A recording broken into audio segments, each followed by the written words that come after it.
Dans cette première séquence consacrée au spectre lumineux, nous allons voir qu'il existe deux types de spectres, que sont les spectres d'émission et des spectres d'absorption, et nous allons également nous familiariser à la notion de longueur d'onde.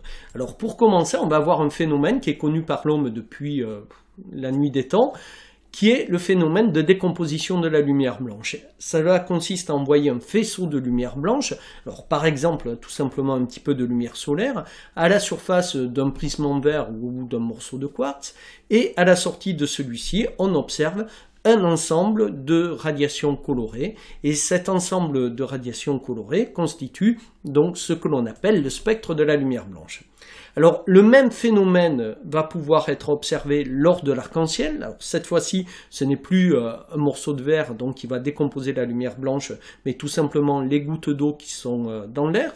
Ou alors, on peut également observer ce spectre à la surface d'un CD ou d'un DVD, même si le phénomène physique qui en est à l'origine est différent. C'est le phénomène d'interférence.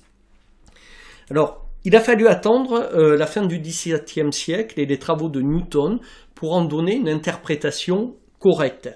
En effet, jusqu'à Newton, on pensait que la lumière blanche qui traversait ici le prisme allait être modifiée selon l'épaisseur de verre que cette lumière allait traverser et elle allait ainsi être plus ou moins affaiblie.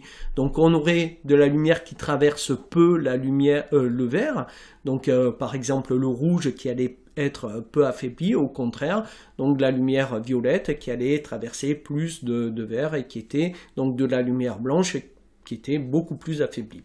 Eh bien, Newton a montré qu'il n'en était rien. Newton a montré que, en fait, toutes ces radiations colorées sont initialement présentes dans la lumière blanche. Autrement dit, la lumière blanche est un mélange de lumière colorée. Et le prisme permet tout simplement de décomposer la lumière blanche et ainsi d'observer son spectre. On dit que le prisme est un système dispersif. Il va disperser la lumière blanche.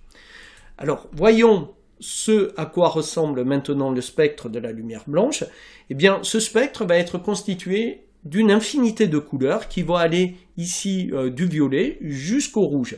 Alors, le passage d'une couleur à l'autre est progressif, c'est la raison pour laquelle on dit qu'il existe une infinité de couleurs, et chaque couleur, en physique, va être caractérisée par ce que l'on appelle sa longueur d'onde. Donc, la longueur d'onde, on va la noter lambda, donc lambda c'est le L grec, et comme c'est une longueur, eh bien, tout simplement, elle va être dans un multiple du mètre, donc ici, en nanomètres. Alors, par exemple, si on a lambda qui est égal à 530 nanomètres, on va trouver une radiation verte. Si lambda est égal à 650 nanomètres, nous aurons une radiation rouge. Alors, l'œil humain est capable de voir donc des radiations comprises entre le violet et le rouge d'environ un petit peu moins de 400 nanomètres jusqu'à un petit peu plus de 700 nanomètres. Alors, entre ces deux valeurs, on a la lumière visible, mais il faut savoir que de part et d'autre, on va trouver également d'autres lumières, mais que l'homme ne peut pas voir. En dessous 400 nanomètres, ce sont les rayons ultraviolets, et au-delà de 700 nanomètres, on va trouver le rayonnement infrarouge. Voyons maintenant un petit peu plus en détail les spectres d'émission. Donc pour obtenir un spectre d'émission, il suffit d'envoyer la lumière qui est émise par une lampe sur un prisme et de regarder à la sortie donc le spectre. Ici, voici le spectre d'une source de lumière blanche. Et que se passe-t-il si on remplace cette source de lumière blanche par un laser?